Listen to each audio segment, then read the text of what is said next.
لە ڕاگەنراوێکی دەستگای میدیا و زانیاری حکوومەتی ماوە بەسەرچووی هەرێمی کوردستان دەربارەی پرۆژەکانی پارێزگای هەڵەبجە هاتووە 13 پرۆژەیان لە بواری پەروەردەدا جێبەجێ کردووە، بەڵام بەپێی بەدواداچوونەکان حکوومەت تەنیا یەک پرۆژەی ئەنجام داوە، ئەویش نۆژەنکردنەوەی ژمارەیەک قوتابخانە بووە.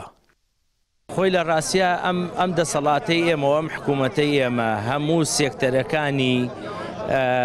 سێکتەرەکانی فەشەل پێهێناوە و لە هەموو ڕوویەکەوە خەڵکی پەراوێز خستووە من زمنی ها سێکتەری پەروەردە لە شارەکە لە تەواوی شارەکانە سێکتەری پەروەردەی تەواو پشتگوێ خستووە بەوەی کە لەگەڵ هەر قەیرانێکێتە پێشەوە دەسەبات بۆ بڕێنی قوتی مامۆستایان و سێکتەری پەروەردە و فەرمانبەران.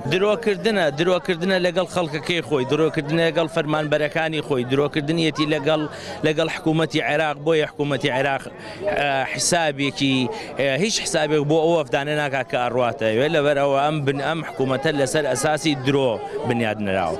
مامۆستایان دەڵێن حکوومەت کەرتی پەروەردەی تەواو فەرامۆش کردو و گرنگی پێ نەداوە، بەڵام ئەوەش دەڵێن ژمارەیەک قوتابخانەی نوێ دروستکراوە، ئەوش لەلایەن خێرخوازان و سەرمایەدارانەوە بووە. بەداخەوەی کە ئەیبینین و بە ئاشکرا دیارە ئەوەی لە هەڵەبجەدا هەیە تەنها سەرمایەداریان تاکە کەسێکە یاخود ڕێکخراوە خێرخوازیەکانێکە، یعنی شتێک نییە بە تەحدید دیاری کرابێ کە ئەمە وەزارەتی پەروەردەی حکوومەتی هەرێمی کوردستان کردبێتیوە. لە ساڵانی 90ەکانەوە ڕێکخراوە بیانیەکان زۆربەی قوتابخانە و خوێندنگەکانیان کردوێتەوە. بەداخەوە حکوومەتی هەرێم لەم بوارەیە نەک بە پێویست هیچ کارێکی نەکردووە. ئێمە لەم شارەیە ئاژین ئەو خوێندنگایانی کە کراونەتەوە بە زۆری کەسانی سەرمایەداری دڵسۆزی شارەکە بووە، وەکو کاگاسۆی بامۆکی کە هاتووە هەنێک ئەمە چوارەم خوێندنگەیەتی کە بە شێوەیەکی سەردەمیانە دروستی ئەکات و بە شێوەیەکی مۆدێرن.